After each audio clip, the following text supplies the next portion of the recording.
Nikhil tell me, like अभी campus का पूरा सिनेरियो चल रहा है, राइट? या सो आई हैव फिल्ड फॉर से कैंपस जयपुर और बिग सिटी जयपुर, और रूरल स्मॉल सिटी में आई हैव टेकन नोएडा, ठीक है? तो कैंपस का क्या सिनेरियो होता है? मतलब companies can shortlist any an number of people, या मेरे पास चॉइस होती है कि मैं कितनी कंपनीज को मैं रिवर्ट बैक कर सकता हूँ? मतलब क्या सीन चलता है पूरा कैंपस में? मैं मेरा वाला एग्जांपल लेके बताता हूँ। ओके। तो जब मेरा कैंपस था, हमने फॉर्म भर दिए, मान लो फेब तक फॉर्म भर दिए थे। सॉरी, फेब में रिजल्ट आया था। आपका तो मेरा अटेम्प्ट नवंबर मेरा अटेम्प्ट मेरा था? नवंबर अटेम्प्ट था, ठीक है। नवंबर 21, मतलब दिसंबर में होता है इस साल एग्जाम, हाँ। बिकॉज कोविड था। हाँ। तो दिसंबर 21 में एग्जाम हुए एंड 10 फरवरी को रिजल्ट आया था। तो वो ठीक है, सीए बन गए। और वही 16-17 तारीख से फॉर्म चालू हो जाता, 28 फेब तक था। 28 फेब तक मैंने फॉर्म भर दिया। उसके बाद मार्च के अंदर 15-16 तारीख से कंपनी, मतलब हमने फॉर्म भर दिए। तो उसके बाद 1 या 2 तारीख तक आपको भरना था। आपकी फर्स्ट शॉर्ट लिस्टिंग आ गई थी 1 तारीख को। मतलब अब हमें उसमें फर्स्ट शॉर्ट लिस्टिंग में जितने भी कंपनीज हैं जिसने मुझे शॉर्ट लिस्ट किया है, उसका कोई लिमिट नहीं है, कितनी भी कंपनी कर सकती है। जैसे मेरे को 7-8 कंपनीज आई थी फर्स्ट शॉर्ट लिस्टिंग में, इतनी आई थी, ठीक है? तो उसमें से 4 सिलेक्ट कर सकते हैं उसी टाइम। टोटल में 4 सिलेक्ट कर सकते हैं ओवरऑल कैंपस में। फॉर से कंपनी आपको कितनी भी कंपनी कितनी शॉर्टलिस्ट भी कर कंपनी सकती आपको शॉर्टलिस्ट किसी कर की सकते 10, हैं। किसी की 20। हाँ। आपको चॉइस है, आप सिर्फ मैक्सिमम 4 को चूज कर 4 सकते को हो चूज उनमें कर से। सकते हो। उसमें से भी फर्स्ट शॉर्ट लिस्टिंग में बच्चे या 2 या 3 करते हैं, और 1-2 बचा के रखते हैं सेकंड शॉर्ट लिस्टिंग के लिए। तो अभी फर्स्ट में आप 4 सिलेक्ट कर सकते हो। मैंने 3 करी थी, रिलायंस, सिप्ला और बैंक ऑफ अमेरिका। ये 3 मैंने फर्स्ट शॉर्ट लिस्टिंग में सिलेक्ट करी थी। और होल्ड, मतलब अपन सिलेक्शन किस बेसिस पे करेंगे? मतलब उस पोर्टल पे पैकेज दिखते हैं कि एवरेज हाँ सीटीसी बिल्कुल, कितना उस है? पैकेज पे, उस वहाँ पे आपको क्या क्या दिखेगा, कंपनी का नेम दिखेगा, हाँ। ठीक है? कंपनी कौन कौन से रोल्स ऑफर कर रही है वो दिखेगा, ठीक है? कंपनी के बारे में भी थोड़ी डिटेल दिखती है, पैकेज दिखेगा, कहाँ पे आपकी ज्वाइनिंग हो सकती है। वैसे मोस्टली कंपनीज पैन इंडिया डाल देती है तो वो इतना रेलेवेंट नहीं रहता, बट फिर भी कहीं पे पता चल ही जाता है। तो बेस्ड ऑन दिस क्राइटेरिया हाँ, आप कोई भी आप अपना 4 चूज कर 4 सकते हो, सेलेक्ट राइट? कर सकते हो। आप वहाँ पे बटन होता है, टिक करके सेव करोगे, सबमिट हाँ। कर दोगे, तो आपका ये कंसेंट चला जाएगा। और आप कंसेंट 12 बजे तक चेंज कर सकते हो। मान लो आपको 2 दिन का टाइम मिला, 1 और 2 तारीख, तो आपने 1 तारीख को सुबह भर दिया, आपको लगा शाम को यार मेरे को तो रिलायंस चाहिए था, मैंने नहीं टिक किया, तो अभी शाम को तुम टिक करके सेव कर सकते हो। वो तब तक पोर्टल ओपन है, 2 तारीख को शाम तक, रात तक ओपन है, 12 बजे तक। तो लाइक विद इन 2 डेज में चेंज भी कर सकता हूँ चेंज मेरी भी कर company सकते हो, को? यस। ठीक, उसके बाद वो लॉक हो जाएगा। उसके 2 बजे वो ग्रे आउट हो जाएगा, फिर वो जैसे 12 बजेंगे वो ग्रे आउट हो जाएगा। मतलब जो बची हुई कंपनीज में सेलेक्ट नहीं करी, that will be grade out, that will grey नहीं, पूरा ग्रे आउट हो जाता है ना। जो सिलेक्ट कर ली वो ग्रे आउट हो जाएंगे। अब आप उसको भी अच्छा। अनटिक नहीं कर सकते, ठीक ऐसा है, हो ठीक है, जाता है। ठीक वो है। पुराना डेटा सारा अनटिक हो जाएगा, मतलब ग्रे आउट हो जाएगा। और फिर 3 और 4 का फिर वापस कंपनी के बाद डेटा जाएगा कि भाई अगर उन्होंने 10 लोग चाहिए थे और 100 लोगों का इंटरव्यू लेना है, तो उन्होंने 200 लोगों को मान लो भेजा, क्या बोलते हैं, शॉर्ट लिस्टिंग भेजा। 200 में से सिर्फ 50 लोगों ने सिलेक्ट किया, तो बाकी ये 50 अब भरने तो हैं, क्योंकि उसने पैसे दिए ICI को। तो 10 का 100 करने के लिए वो और बच्चे इंक्लूड करेगी अपनी शॉर्ट लिस्टिंग में। तो सेकंड शॉर्ट लिस्टिंग में उन बच्चों को आता है ऑफर सेम कंपनी से। मान लो जैसे रिलायंस है, वो मुझे आई, एक किसी कोई और बच्चा उसको नहीं आई थी, उसने भी मुंबई कैंपस भरा था, लेकिन सेकंड शॉर्ट लिस्टिंग में उसको वो कंपनी आ गई, रिलायंस आ गई, क्योंकि रिलायंस को थोड़े कम बच्चे मिले होंगे। तो इस तरह से काम रहता है। सेकंड शॉर्ट लिस्टिंग में अपनी जो बाकी की ऑप्शन है, जैसे टोटल 4 थी, मैंने टोटल 3 ली थी, तो आप एक और सिलेक्ट कर सकते हो। जैसे मुझे सेकंड शॉर्ट लिस्टिंग में और भी बेटर कंपनीज आती हैं, हमको थोड़े ज्यादा पैकेजेस मिल जाते हैं। सो बेसिकली अगर मान लो मैंने फर्स्ट शॉर्ट लिस्टिंग में चारों को सिलेक्ट कर दिया, हाँ, तो तो मेरे फिर पास कोई सेकंड ऑप्शन शॉर्ट नहीं है। लिस्टिंग आपके लिए किसी काम की नहीं है फिर। ओके, समझ गया। मतलब हाँ। अगर मैं 2 को ही लूँ जो मेरे लिए बेस्ट है फर्स्ट में, हाँ। तो मेरे पास अभी भी 2 का बफर 2 है। का ऑफर है, लेकिन आप सेकंड शॉर्ट लिस्टिंग में फर्स्ट वाली सिलेक्ट नहीं कर पाओगे। तो अगर आपके पास सेकंड में कुछ नहीं आया, तो हाँ। फिर 2 ही बचेंगे आपके पास। अच्छा। तो ये सीन रहता है, इसीलिए मैंने 3 सिलेक्ट करी थी। बच्चे 3 ही लेके चलते हैं नंबर कि यार अगर नेक्स्ट में अगर 1 लेना पड़ा और 1 मान लो अच्छा नहीं आया, हाँ। क्योंकि सेकंड में वैसे तो सेकंड में बेटर ही कंपनीज आती हैं, क्योंकि कंपनी जो अच्छी वाली होती है, जिनके, जैसे मैं बताता हूँ, मेरे वाले में फर्स्ट शॉर्ट लिस्टिंग में मैक्सिमम पैकेज शायद 13-14 लाख था, और सेकंड शॉर्ट लिस्टिंग में मेरा मैक्सिमम पैकेज 17-18 लाख था, वो फर्स्ट अटेम्प्ट के लिए। क्योंकि JSW और एक IB की फॉर्म भी थी, तो ये कंपनीज अच्छा पैकेज दे देती हैं। तो बेसिकली इन्होंने पहला क्राइटेरिया लगाया होगा, तो वहां पे अगर इनके बच्चे हाँ, कम बट है, तो देन दे उन्होंने, केम इनटू सेकंड, हाँ, और वहां अच्छा पैकेज ऑफर कर। हाँ, सेम कैंपस है। 1 हाँ। तारीख से 5 तारीख के बीच का टाइम है। 1 से 2 मैंने कंसेंट दिया, फिर 3-4 उनके पास गया, 5 तारीख को फिर मेरे पास कंसेंट के लिए आया। और अगर आपने उस दिन कोई टिक करना रह गया, सेकंड शॉर्टलिस्टिंग मेल भी 1 दिन के लिए मिलती है, अगर उस दिन आपने टिक नहीं किया तो फिर आपका ऑफर लैप्स हो जाएगा। ओके। फिर आपके जो टिक हुई है उन्हीं के पास आपका कंसेंट गया है। तो basically for an ideal situation आप 3 ही सेलेक्ट 3 सिलेक्ट करके रखो, 3 बेस्ट है। 3 बेस्ट है, 3 राइट? सेफ साइड है और सेट है। और एक बफर में रखो, सेकंड शॉर्ट हाँ, लिस्टिंग अगर अच्छी आ आपको जाए फर्स्ट तो। में बहुत सारी कंपनीज आई है ना, जैसे हाँ। मुझे 7-8 आई थी, तो मुझे सेकंड में भी 7-8 आ गई थी। तो इसलिए मैं कहता हूँ अगर किसी को 1-2 ही कंपनीज आ रही हैं, तो वो बंदा ज्यादा रिस्क ना ले। मतलब मान लो किसी को 3 आ रही हैं, हाँ। अब 3 लेगा यार, वो बोलेगा यार 3 नहीं लेता, मैं 2 ले लेता हूँ, गलत है। बट इसे 8-10 आ रही हैं, अच्छे अगर ऑप्शंस है, then go for 3 3 is the best choice, right? Yes, second में बफर रहेगा। और अच्छा। सिर्फ पैकेज को लेकर भी सिलेक्शन मत करना, बहुत सारी चीज होती है। पैकेज वहाँ पे CTC होता है। CTC मतलब अगर मान लो अगर EY ने वहाँ पे मान लो 12 लाख डाला हुआ है, हाँ। तो फिक्स्ड उनका हो सकता है 9 हो, फिक्स 9 होगा। उसका सीटीसी का breakup is not available. CTC breakup कुछ कंपनीज देती है, कुछ कंपनी नहीं देती। अच्छा, मतलब कुछ कंपनीज ऐसे फिक्स लिख देती हैं बस, फिक्स अगर आपका 9 लाख लिखा हुआ तो मतलब 9 लाख के अलावा जो वो अमाउंट है वो बोनस में दिखेगा, वेरिएबल हो गया। और वेरिएबल तो चलो फिर भी हर साल मिलेगा, और आपका प्रमोशन जैसे मान लो आपका 10% इंक्रीमेंट होता है नेक्स्ट ईयर, तो वेरिएबल भी बढ़ेगा, फिक्स भी बढ़ेगा। लेकिन जो बोनस होता है, जो आपको ज्वाइनिंग बोनस मिलता है, वो नहीं बढ़ता, और वो आपका लॉक भी हो जाता है। और आपको वन टाइम है और लॉक वन टाइम है। और मतलब मेरे को ज्वाइनिंग बोनस इसलिए पर्सनली इतना पसंद नहीं है। हाँ। मैं अगर बाद में अगर आप एक बार एक्सपीरियंस हो जाते फिर तो ज्वाइनिंग बोनस लेने का कोई फायदा ही नहीं है, ठीक है ना, क्योंकि वो बढ़ता भी नहीं है। सीटीसी का पार्ट भी बन गया, बंदे से इतना लड़ाई भी करनी पड़ेगी, पैसे दो, बट दैट्स वाई। बट यार जब आप फ्रेशर हो तो आपको ज्वाइनिंग बोनस लेना ही पड़ता है, because companies are very afraid you will take better opportunities as a fresher, so that's why. जैसे रिलायंस में था, रिलायंस में अगर मेरा वहाँ पे बताऊँ तो 9.5 लाख फिक्स था, एंड लगभग 10% या वो वेरिएबल था, एंड 1.5 लाख के आसपास ज्वाइनिंग बोनस था। वो भी हर 3 साल पे मिलता, हर 1 साल पे मिलता था। मतलब फर्स्ट ईयर पे भी 1.5 लाख मिलेगा, सेकंड ईयर पे भी 1.5 लाख मिलेगा, थर्ड ईयर पे भी 1.5 लाख मिलेगा। तो उसका कोई लॉक इन हो गया क्या फिर? हाँ, लॉक इन हो गया ना। आपने फर्स्ट ईयर में अगर आपने 11वें महीने में 12वें महीने में छोड़ दिया, मतलब 11th मंथ में छोड़ दिया, तो आपको 12वें महीने में नहीं मिलेगा। आपने अगर जैसे अगर मैंने अप्रैल में ज्वाइन किया था, तो मेरे 12 मंथ्स अप्रैल में ही होंगे ना, तो मेरे को अप्रैल की जो सैलरी आएगी 30th को सैलरी आएगी, तो 30th को 1.5 लाख मिलेंगे ऐड होके सैलरी में, लेकिन टैक्स काट के ऑफ कोर्स, तो 1.5 लाख मिलेगा। अगर मैंने 29 अप्रैल को भी पेपर डाल दिया तो नहीं मिलेगा। समझ गया। लेकिन अगर एक बार मिल गया फिर आपका नहीं है, क्योंकि कुछ कंपनी रहती हैं जैसे आपने एक बार ज्वाइनिंग बोनस ले लिया, उसके बाद लॉक इन पीरियड स्टार्ट होता है। जैसे अगर आप जनपैक देखोगे, तो जनपैक अभी जैसे सिटीज ऑफर कर रही है 8.5 लाख प्लस 10% प्लस 1 लाख दे रही है फ्रेशर्स को, तो वो जो 1 लाख है वो पहले ही आपको पहले 3 महीने की तीसरे महीने की सैलरी में आ जाता है, और जैसे 3rd महीने की सैलरी में आता है उसका तो आप 18 महीने का लॉक इन होता है फर्स्ट डे से, तो मतलब 3 महीने बाद मिला, अभी काउंट कर लिया बेसिकली इस पीरियड को। यस, 14 महीने मतलब 16-15 महीने और काम करना पड़ेगा। उससे पहले एक दिन पहले भी छोड़ा, पेपर भी डाला, हाँ, और नोटिस पेड अलग होता है। तो ऐसा मैं सोचना कि 18 महीने है तो मैं 16 महीने पे पेपर डाल दूंगा, 18 महीने पे निकल जाऊंगा, ऐसा नहीं है। 18वें महीने का लास्ट डे जिस दिन सैलरी आया है तब तक आप पेपर नहीं डाल सकते। पेपर डालना मतलब रिजाइन, ठीक है ना। Got it. Tell me Nikhil कि अभी जो बच्चे कैंपस में बैठने वाले हैं, जैसे मैं भी अभी कैंपस में जाऊंगा, तो what technicals you want us कि यार ये तो प्रिपेयर करके ही जाओ, कंपनी के बारे में किस लेवल तक की रिसर्च करके जानी चाहिए, और अगर मैं FR FM में भी जाऊँ या DT में भी जाऊँ तो कुछ कौन सा स्पेसिफिकली पार्ट की यार ये थोड़ा सा रब करके जाना। अब जो टेक्निकल है ना, ऐसे तो टेक्निकल में वो कुछ भी पूछ सकते हैं वैसे तो, बट लेकिन अब अगर हम बात करें कि आप अब ये ना इंटरव्यू बेस्ड होता है।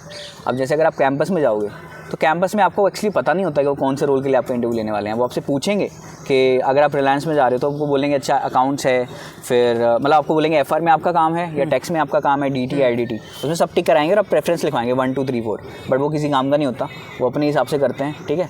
आपका इंटरव्यू जो होगा वो पूरा जिसको बोलते हैं जनरल होगा, जेनरिक इंटरव्यू होगा। तो आपको जो टेक्निकल है ना, किसी भी के अंदर भी मेन 4-5 इंडियास हैं, ठीक है। इंडियास 115, 116, मतलब रेवेन्यू 115 तो मेरे हिसाब से हर बार पूछते हैं, हर बार मोस्टली हर चीज़ में पूछते हैं। लेकिन यार तुम्हें ना, अगर तुम्हें अपने आप को डिफरेंट दिखाना है तो कंपनी का एग्जांपल देके बताओ। अगर मान लो तुम जैसे सिप्ला में जा रहे हो तो तुम बताओ कि फार्मा के अंदर 115 कैसे इंपैक्ट आता है, ठीक है। उसका बिजनेस मॉडल तुम्हें क्रेडिट रेटिंग से पता चल जाएगा कि वो कंपनी करती क्या है। जैसे मैं उसमें मेंटरशिप प्रोग्राम में बच्चे ने बोला कि सर IOCL का बताओ, तो मैंने पहले पूछा कि यार तुम क्या कर, तुम्हें क्या लगता है IOCL क्या करता है। वो कहते IOCL माइनिंग करता है, मतलब तेल निकालता है और फिर तेल उसका प्रोसेस करता है और बेचता है। मैंने कहा चल ठीक है देख लेते हैं। IOCL से पूछे थे, अबाउट पे गए तो वहाँ पे माइनिंग के बारे में कुछ नहीं लिखा था। तो फिर हम क्रेडिट रेटिंग में गए, तो क्रेडिट रेटिंग में स्टार्टिंग में ही लिखा हुआ था कि IOCL जो है वो रिफाइन करती है, वो माइनिंग नहीं करती है, और वहाँ पे क्रूड ऑयल का प्राइस लिखा हुआ था। मैं क्या, अगर वो खुद ही उठाती, खुद ही माइन करती है, खुद ही प्रोसेस करती है, तो क्रूड ऑयल के प्राइस से तो कोई फर्क नहीं पड़ता, खुद ही खोद रही है ना। बट अगर वो खरीद रही है क्रूड ऑयल तो it's a very big thing. मतलब तुम्हारा खुद का जो CA एप्लीकेशन दिमाग है, जो तुम्हारा स्पेशलिटी है, उसको यूज़ करो ना। अगर वो क्रेडिट रेटिंग में सब कुछ लिखा हुआ है, क्रेडिट रेटिंग कैसे निकालनी है वो तो सिंपल सी बात है, गूगल पे जाओ IOCL स्पेस क्रेडिट रेटिंग, तो अगर आप ये लिखोगे और एंटर मारोगे आपको बहुत सारे लिंक दिखेंगे। उसमें क्रिसिल बेस्ट है, अगर क्रिसिल का मिल जाए, और क्रिसिल का 90% कंपनीज का मिल जाता है। अगर आपका 2-3 साल पुराना भी तो कोई इशू नहीं है, कंपनी थोड़ी बदल गई है 2-3 साल में, कंपनी 100 साल से हैं, तो you should see that. And उसके अलावा फिर क्रिसिल नहीं है तो इकरा ले सकते हो, ठीक है। और ये क्रेडिट रेटिंग एजेंसी किसी की भी ले लो यार, तुम्हें बस कंपनी के बारे में नॉलेज चाहिए, ठीक है। और वो पूरी ट्रस्टेड इन्फॉर्मेशन है, कंपनी ने खुद ने उस पर साइन किया है कि हाँ यार ये सब हमारी कंपनी में है। तो इट्स नॉट कि यार कोई व्हाट्सएप यूनिवर्सिटी वाला ज्ञान है उस पर, वो पूरा फैक्चुअल ज्ञान, फैक्चुअल चीज़ें जो रियल है। तो एक तो क्रेडिट रेटिंग इसलिए बहुत ज़रूरी है, और क्रेडिट रेटिंग से आपको पता चलेगा कि वो क्वेश्चन क्या पूछने वाला है। जैसे हमने IOCL कर रहे थे, तो उसके बाद एक बंदी ने इंटरव्यू दिया, तो उसको क्वेश्चन पूछा था कि अगर हमने ऑयल यूज़ किया और वो अपने साथ वाले मतलब एक कॉम्पिटिटर से खरीदा, मतलब IOCL ने HPCL से खरीदा, ठीक है, ये क्वेश्चन था, ये क्वेश्चन था एक्चुअल हाँ, इंटरव्यू में। ठीक है। तो मैंने कहा तू बताइए क्वेश्चन उसने पूछा क्यों। हाँ। वो कहते मतलब उसने पता क्या पूछा था इंडेक्स 115 में, अगर रेवेन्यू फ्रॉम कस्टमर्स के अंदर आप अपने कॉम्पिटिटर जो सेम बिजनेस में बंदा है, हाँ, ये अगर exception होता है वैसे, हाँ, एक्सेप्शन होता है कि अगर सेम बिजनेस में बंदा है तो आप रेवेन्यू कैसे कैलकुलेट करोगे उसका। हाँ। अब वो 115 में आएगा कि नहीं आएगा, उसने यही क्वेश्चन पूछा था कि 115 में अगर आपका सेम बिजनेस में बंदा है तो क्यों आएगा। मैंने कहा ये क्वेश्चन उससे क्यों पूछा, 115 तो इतना बड़ा है। करेक्ट। तो मैंने कहा क्योंकि IOCL ऐसा करता है, वो अपने कंपटीटर से, क्योंकि अब ऑयल जो है वो पूरी इंडिया में सप्लाई रखनी होती है, ऐसा थोड़ी हर जगह उसकी माइनिंग लगी हुई है, तो वो इंटर परचेज करते रहते हैं, तो उसको 115 में कैसे लेके आना है वही उनका मेन कंसर्न है। और सेम चीज़ सभी जगह होता है। अगर आप टेलीकॉम में जा रहे हो तो टेलीकॉम में आप उससे पूछ सकते हैं कि पर यूज़र कितना है, या फिर टेलीकॉम में क्या होता है रिचार्ज कराते हैं जब अपन, तो रिचार्ज के बाद ऐसा थोड़ी कि सब लोग 1 तारीख से 30 तारीख तक कराते हैं, तो 30 तारीख को किसी का रिचार्ज चल भी रहा होगा तो आप किस पे उसको कैलकुलेट करोगे, डेटा पे कैलकुलेट करोगे रेवेन्यू। जैसे अब हमने कोई रिचार्ज कराया कि 30 दिन का रिचार्ज कराया 10 GB और 10 GB तो उसने कैलकुलेट 10 GB वो आप एक दिन में भी खत्म कर सकते हो, तो आप कैसे रेवेन्यू कैलकुलेट करोगे कि 10 GB पूरा खत्म हो जाएगा तो रेवेन्यू कैलकुलेट करोगे। मेरे से यही क्वेश्चन पूछे जाते हैं और बच्चों से भी यही पूछे जाते हैं। फिर वो बोलेंगे कि अगर आपसे IFRS 115 में over the period of time revenue book करना है या फिर at the period of time book करना है, ये पूछ लिया तो उसने गलत तो कुछ नहीं किया, उसने तो सही चीज़ पूछी है ना, तो उसके लिए क्योंकि वही काम आती है। अगर वो डायरेक्ट टैक्सेशन में कुछ ऐसी चीज़ पूछ लेता है जो उसके बिजनेस से रिलेटेड है, तो इसलिए बोल दो क्रेडिट रेटिंग सबसे पहले पढ़ो, अबाउट द कंपनी पढ़ो।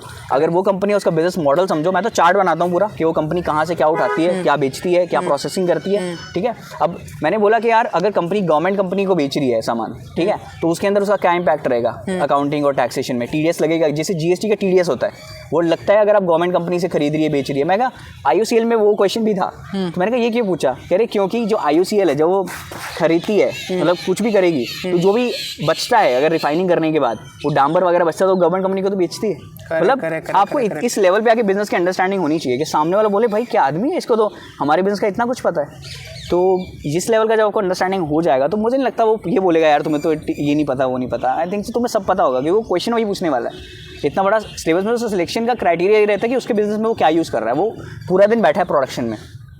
तो मेरे साथ भी ऐसे हुआ था। बेसिकली टू क्रैक्स डाउन आपका 115 का प्रैक्टिकल एप्लीकेशन ढंग से लेके चलो, किसी भी इंडियस का, नॉट 115, हाँ, ऑडिट किसी का भी प्रैक्टिकल एप्लीकेशन होना चाहिए। अगर आप डिलॉयट वगैरह में इंटरव्यू देते हो तो उसमें आपसे पूछते हैं कि अच्छा आप इस चीज़ को कैसे चेक करोगे, प्रॉफिट लॉस पकड़ लेते हैं, वो बोलेंगे अच्छा रेवेन्यू कैसे टेस्ट करोगे। इंटर के अंदर एक चैप्टर है जिसके अंदर आप चेक करते हो कि ऑडिट ऑफ फाइनेंशियल स्टेटमेंट्स, उसके अंदर एक एक आइटम का बताया हुआ है कि इस आइटम को कैसे चेक करना है, कंफर्मेशन, यस पूरा। तो वो जो याद करो तो वही तो याद करना है, तुम ऑडिट का इंटरव्यू देने जा रहे हो, वो एक चैप्टर तुम्हें बचा सकता है।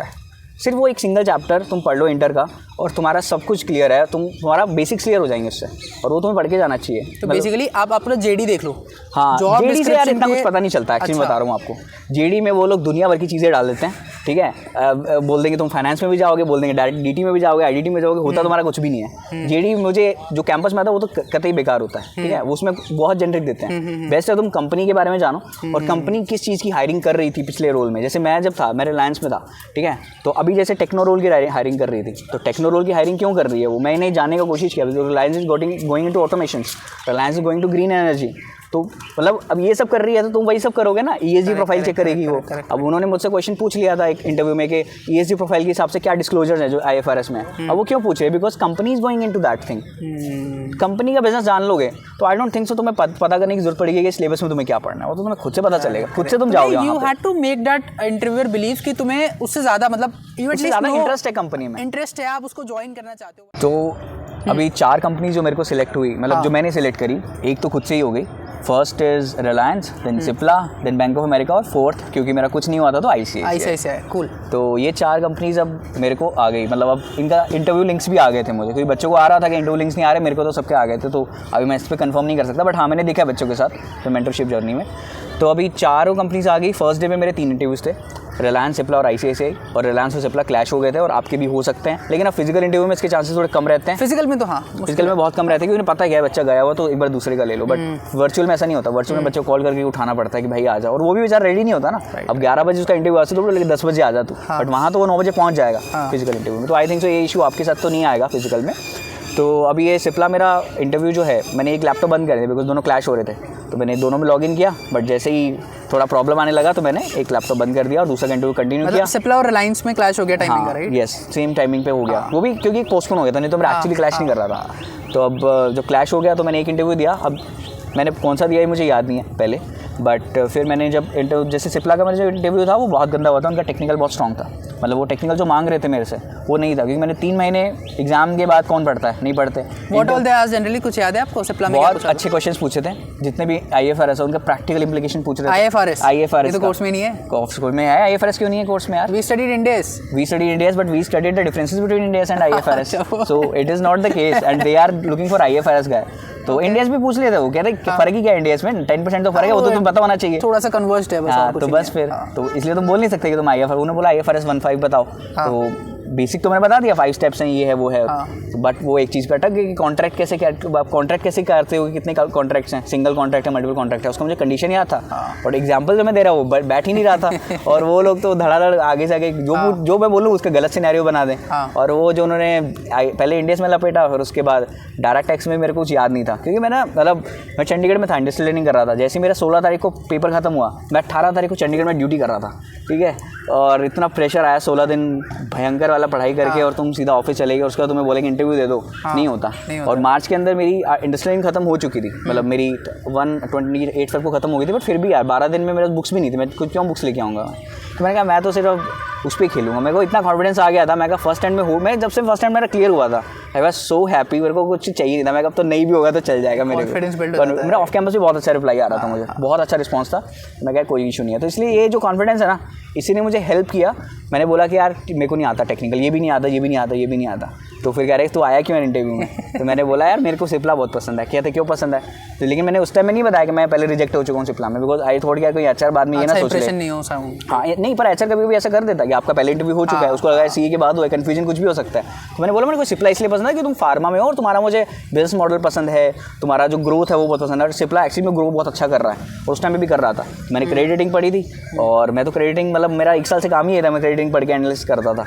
तो फिर मैंने जब सिप्ला के बारे में पढ़ा, इन आउट सब कुछ पढ़ लिया, ग्लोबल मार्केट में क्या चल रहा है, डोमेस्टिक मार्केट में क्या चल रहा है, सेल्स कैसी हो रही है, कौन सी नई दवाई आ रही है, सब कुछ पता था। You studied the credit rating of Cipla? 3 page की क्रेडिट में सब कुछ पता चल जाता है आपको। Like it's like nectar of everything. जो समरी नहीं देते वैसी समरी थी वो भी इंटरनल खबरें भी थी उसमें, कि आपकी लीडरशिप चेंज हो रही है, कि वो जो भी क्या बोलते हैं 2 लीडर्स में अगर कुछ कोऑर्डिनेशन नहीं है, वो सभी वो लोग बहुत अच्छे से बताते हैं, और हर एक चीज़ के पीछे फैक्चुअल इन्फॉर्मेशन होती है कि ये इसलिए हो रहा है, बिजनेस मॉडल में ये चेंजेस आ रहे हैं। तो वो जब उन्होंने सुना तो देवर लाइक भाई साहब तुझे इतना सब कैसे पता? मैंने बोला फार्मा मुझे बहुत इंटरेस्ट है, मतलब और वैसे भी हिमाचल प्रदेश में फार्मा बहुत है। अगर आप देखोगे बद्दी और Yamunanagar it's all pharma, generic medicine बनती हैं, तो उसमें वैसे मुझे थोड़ा क्या सिप्ला के? हाँ प्लांट हाँ, प्लांट जो है बेसिकली सिप्ला या जितने भी बड़ी कंपनीज हैं वो सब ठप्पा लगाती है, जो प्रोडक्शन होती है वो एक दूसरी कंपनीज करती हैं। जैसे एक एग्जांपल दूँ तो जैसे LG हो गया, आप बोलोगे आपको AC कौन सा लेना है, LG का या फिर टाटा का, कोई भी है। एक्चुअली पूरी दुनिया के जितने भी, पूरी इंडिया के जितने भी ACs हैं वो सर एक ही कंपनी बनाती है,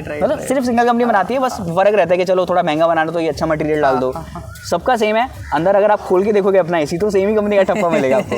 तो ये सेम मेडिसिन में भी लगभग यही होता है, बट हाँ कुछ के प्राइवेट प्लांट्स भी होते हैं। जैसे सिप्ला जब मैं हायर हो रहा था तो मैं बता देता हूँ, जैसे 4 शॉर्टलिस्टिंग आई, सिप्ला मैंने इंटरव्यू दिया और मुझे लगा मेरा नहीं होगा, बट लास्ट में वो खुश हो गए थे जब उन्होंने सुना कि भाई बंदा फार्मा को लेके इतना क्या उसमें, वो भी CEO के फार्मा को इतना दैट्स अ गुड पॉइंट कि अगर आपकी टेक्निकल स्ट्रांग नहीं but you know about company. यार देखो इंटरव्यू इज बेसिकली ना, इंटरव्यू ऐसा है ही नहीं कि तुम लोग ये इसलिए सिलेक्ट हो रहे हो कि तुमको CA हो। यार CA तो तू पहले से है ना, CA तो पहले IC कैंपस में आया तो इसका भी शक नहीं है कि बच्चे ने CA असलियत में करी है कि नहीं। बट द थिंग इज वो कह रहा भाई ये CA है कैसा यार, मतलब हम 16 का इंटरव्यू ले रहे हैं, इकलौता ऐसा बंदा है जो कि सिप्ला के बारे में इतना जानता है जितना हमें कंपनी में बैठ के पता नहीं है। तो वो चीज़ें जब उनको पता चलती हैं और तुम उनके साथ इतना कॉन्फिडेंट हो यार नहीं है तो नहीं है, ठीक है मैं अगली कंपनी में चला जाऊँगा, तो ऐसा क्या इसके पास जो अगली कंपनी भी इसको लेने को रेडी है। तो वो जब तुम उस पर फोमो क्रिएट कर दोगे ना, देखो हमारा फोमो है एज अ इंटरव्यूई कि भाई मेरा तो रिएक्शन हो जाएगा, उसका फोमो ये है कि भाई मेरे हाथ से अच्छा कैंडिडेट चला जाएगा। तो तुम अपना फोमो मत पकड़ के बैठो, you have to build that FOMO. हाँ उसका फोमो उनमें बिल्ड करो ना। निखिल टेल मी कि अभी इस अटेम्प्ट में यार कुछ ज़्यादा ही CA बन गए, लाइक +20 के students have qualified as chartered accountant. इतनी जॉब्स है मार्केट में, डिमांड सप्लाई क्या सीन है, और प्लस और भी क्या अपॉर्चुनिटीज़ है जो एज अ CA हम एक्सप्लोर कर सकते हैं? अपॉर्चुनिटीज़ तो हैं ऑफ कोर्स, ठीक है, क्योंकि CAs का पैकेज ज़्यादा नहीं है बट CAs की डिमांड तो है, अच्छी खासी डिमांड है, चीज़ें बढ़ रही है। क्योंकि ऑफशोर जो ऑनशोर काम है, आउटसाइड का फॉरेन का काम है, वो काफ़ी आ रहा है, अकाउंटिंग का, ऑडिटिंग का, है ना। इसीलिए डिलॉयट USI, PwC SDC और EY GDS और मतलब BDO सब लोग बम्पर हायरिंग कर रहे हैं, ठीक है। और बहुत सारे बच्चे अब PSUs को लेके भी बहुत एक्साइट हो गए हैं कि PSUs में जाना एग्ज़ाम्स देके, है ना। तो वो भी एक अच्छा ऑप्शन है। और मुझे लगता नहीं कि सप्लाई मतलब डिमांड की कोई कमी है। 20,000 CAs हो सकता है आपको लगे कि यार एक ही पोस्ट के लिए बहुत ज़्यादा लोग अप्लाई कर रहे हैं, बिकॉज सब लोग नीच प्रोफाइल में जाना चाह रहे हैं। सब लोग कह रहे हैं मुझे तो आज ही इन्वेस्टमेंट बैंकर बना दो और मेरे को वॉल स्ट्रीट में जाना है, इंडिया में भी नहीं बैठना। तो वो चीज़ अगर आप करोगे तो आपके लिए टफ है। बट अगर आप एक नॉर्मल रोल स्टार्ट रोड को भी कंपेयर करते हो, या फिर अब तो वैसे मैं मानता हूँ कि 3 ऑप्शन है CA के पास। या तो वो एक प्राइवेट कंपनी में जाए जहाँ पे उसको बहुत रोल्स मिलेंगे, कॉर्पोरेट बोलते हैं जिसे, है ना, सारे रोल्स, स्टैट, ऑडिट, ये सब एक CA जो भी काम कर सकते हैं। जो 8 सब्जेक्ट है ना आपके, अब तो 6 हो गए, बट जो भी सब्जेक्ट्स हैं वो सारे सब्जेक्ट्स आप कर सकते हो। दूसरा है कि आप गवर्नमेंट कंपनी में जाओ, PSU में, अब वो एग्जाम देके जाओ या फिर ऑफर लेके जाओ तो वो अलग चीज़ है। PSU में क्या अलग से और एग्जाम होता है? PSU के एग्जाम्स होते हैं, जैसे कि अभी रिसेंटली हायरिंग हो रही थी उसकी, NTPC की, और जितने भी PSUs हैं इंडिया के, मिनी रत्नास, महारत्नास, तो उनके अंदर उसके अंदर हायरिंग होती है CAs को लेके, लाइक CAs ही ले चाहिए उन्हें। बट उसमें वही चीज़ रहती है कि पैकेज बहुत अच्छा रहता है, बट आपको एग्जाम देना होता है। जैसे एक एग्जाम्पल है, FCI में भी हायरिंग होती है CAs की। तो मेरा एक फ्रेंड बता रहा था, FCI food corporation of India, तो वो बंदे ने उसमें दिया, मतलब उसके अंदर कह रहा कि 7 पोस्ट हैं और मेरा जनरल है, बट मैं अच्छा एग्जाम दे दूंगा और सिर्फ CA बैठ सकते हैं। एग्जाम कौन सा होता है? मतलब FCI का असिस्टेंट मैनेजर एग्जाम होता है। मतलब हर एक PSU में इन-हाउस एग्जाम है उनका ऐसा? हाँ, हर बार उनके नोटिफिकेशंस आते हैं। अगर आप जैसे IIM जॉब्स हैं, इन सब पे गवर्नमेंट जॉब्स के एग्जाम निकलते हैं, वो MBA CAs रखते हैं, बट नॉर्मली बहुत से एग्जाम जो सिर्फ CAs के लिए भी होते हैं। बट मैंने जहाँ से देखा है कि वो CA/MBA इसलिए रखा हुआ है क्योंकि CA फॉर्म ही नहीं भरता। CA को पता ही नहीं है गवर्नमेंट जॉब भी होती है CA के लिए। मतलब आप देखो ना यार, अगर प्राइवेट कंपनीज इतनी अकाउंटिंग कर रही हैं, जो हज़ारों करोड़ का फंडिंग है जिन गवर्नमेंट कंपनीज का, वो अकाउंटिंग नहीं करती होंगी क्या? उनको भी CA चाहिए। जैसे भी एक DDA करके है, दिल्ली डेवलपमेंट अथॉरिटी, और गमाडा है, ठीक है, ये सब गवर्नमेंट डिपार्टमेंट्स और हज़ारों गवर्नमेंट डिपार्टमेंट्स जिनमें अकाउंटिंग होती है और वो बिना CAs के हो रही है, बिकॉज CAs एक्सप्लोर नहीं कर रहे। जैसे मैंने DD का एग्जाम भी दिया था, एंड बहुत आसानी से क्लियर हो जाते हैं एग्जाम्स। कुछ भी बेसिक चीज़ें आती हैं उनमें, CAs भी थे, MBAs भी थे, ग्रेजुएट्स भी थे। और CAs हम मतलब अकाउंटिंग इतना बेसिक था, रियल अकाउंट क्या होता है, नॉमिनल अकाउंट क्या होता है, ये क्वेश्चन आ रहे हैं और आपको उसके अंदर 90% तो ऐसे ही स्कोर कर लोगे आप, और कट ऑफ उसमें 60% टेस्ट का बता रहे हो जो टेस्ट लेते हैं, DD का एग्जाम होता है, मतलब इजी टू क्रैक है, बहुत इजी टू क्रैक है, बट पता ही नहीं, लोग फॉर्म ही नहीं भरते हैं। अब तो फिर भी थोड़ा बहुत हो गया है। जैसे मेरे अभी NTPC का रिक्रूटमेंट हुआ था, लोगों ने ज्वाइन किया, बहुत सारे CAs जिन्होंने ज्वाइन किया है, बट बहुत सारे ग्रेजुएट्स भी हैं, उनकी सबकी जगह एक स्टार्टर्ड हो सकता था। तो PSU में क्या रहता है, कॉर्पोरेट से ज़्यादा पे करते हैं, कम पे करते हैं? मैं एक सेशन ले रहा था, तो मेरा शायद एक सेशन था किसी लास्ट ईयर था, अगस्त में, तो वहाँ पे बच्चे आए थे और वो रिलायंस के ले रहे थे कि यार हमें रिलायंस में जाना है। रिलायंस 12.5 ही पे कर रहा था लास्ट ईयर भी, इस साल उन्होंने 14 कर दिया, बट लास्ट ईयर वो 12.5 पे कर रहा था, 12.5-13। तो बच्चे बहुत से, सर हमें रिलायंस में जाना, आप तो रिलायंस में, उस टाइम मैं रिलायंस में ही था। तो मैंने कहा कि यार आपको रिलायंस तो अच्छा लग रहा है, अच्छी बात है, आप किसी गवर्नमेंट डिपार्टमेंट के नहीं मतलब PSU में जाने का। सर PSU तो पे ही नहीं करेगा, ऐसे पुराने लोग हो गए, उसमें बेसिक अकाउंटिंग होगी, फंस जाएंगे। मैंने कहा यहाँ पे कोई है कोई जो गवर्नमेंट डिपार्टमेंट में है? तो एक बंदा था, उसने CA इंटर किया था और बोल रहा है हाँ सर मैं हूँ एक गवर्नमेंट ऑर्गेनाइजेशन में। मैंने कहा तू बता पहले पैकेज मेरे को चार्ट पे बता। उसने बोला 13 लाख। ठीक है, CA इंटर 13 लाख रुपीज़। मैं क्या अब मुझे ये बता के अगर तू CA बन गया तो एब्जॉर्ब कर लेंगे? 100% कर लेंगे, अटेम्प्ट का कोई चक्कर नहीं है। CA inter what he is working, उसे 13 लाख मिल रहा है, इंटर्न तक क्या था? They are paying government departments are paying. Government departments की अगर आप अभी देखो, जो NTPC में हायरिंग हुई है उसमें 13.5-14 लाख का पैकेज है। मतलब वो किसी अच्छे ऑर्ग में था, उसको 2 साल एक्सपीरियंस भी हो गया था उसमें, बट वो लोग ना, गवर्नमेंट डिपार्टमेंट का बेस्ट है कि वो अटेम्प्ट्स नहीं देखते। 1 लोगों 10 लोगों कोई इशू नहीं है, तुम चार्टर्ड होने चाहिए, तुम्हारे पास मेंबरशिप नंबर होना चाहिए, और तुम्हारी आर्टिकलशिप होनी चाहिए, और अगर तुम्हारा कोई नीश रोल है, जैसे कोई नीश रोल में भी हायरिंग करते हैं तो नीश रोल का तुम्हारा एक्सपीरियंस होना चाहिए, नहीं तो कोई इशू नहीं है। नहीं तो होल्ड, ये सब कैंपस में आते हैं PSUs क्या नहीं आते? नहीं, सारे PSUs कैंपस में नहीं आते। PSU तो कैंपस में मेरे ख्याल से 1% भी नहीं आते जो आप एक्चुअल में PSU मार्केट रिक्रूटर। मतलब यार ये भी एक अच्छा है, बहुत अच्छा है। I didn't know about कि PSUs के लिए मतलब ऑफ कैंपस से चलो बहुत। और वो बंदा कह रहा कि अगर मैं यहाँ, वो रिलायंस के लिए आया था बंदा, एंड आई एम लाइक तू रिलायंस क्यों जाना चाह रहा? तेरा अभी 12.5 पे क्यों जा रहा है? सर मेरे को वो नहीं मतलब एक्सपोजर नहीं मिलेगा, काम इतना बेसिक्स है। मैं कहा चल ठीक है, तेरा अटेम्प्ट लगे? कह रहा सर 4 अटेम्प्ट लग गए, 4th अटेम्प्ट में बनाऊँ CA। मैंने कहा तू क्या हो गया यार, मतलब एब्जॉर्ब नहीं करेंगे? कर लेंगे, डेफिनेटली कर लेंगे। मैं कहा पैकेज तो तेरा अभी तेरा बढ़ाएंगे। हाँ बढ़ाएंगे, कितना करेंगे? 19 लाख। मतलब मैं क्या, तू 19 लाख छोड़ के तो यहाँ पे 12.5 में आ रहा है, चल ठीक है, अपना इंटरेस्ट है, बट अच्छा लगता है। यहाँ पे 60 लोगों को बोलेगा ना तो कि 19 लाख में तुम्हें ज्वाइन करा रहे हैं और सारी जिंदगी गवर्नमेंट बेनिफिट्स हैं, घर मिलेगा तुम्हें, जो चाहिए वो मिलेगा। तो मेरे को लगता है सारे परक्विजिट्स होते हैं, सब परक्विजिट्स होते हैं गवर्नमेंट डिपार्टमेंट में, सब परक्विजिट्स होते हैं। आपको घर मिलेगा, HRA मिलता है, NTPC के पास में ही बिल्डिंग है, वहाँ पे पूरा NTPC की वो एम्प्लॉइज रहते हैं, कोई कंपनी आपको नहीं देती है इतना। और मतलब मुझे लगता है कि बेस्ट है, गवर्नमेंट डिपार्टमेंट्स में भी बच्चों को करना चाहिए चार्टर्ड को।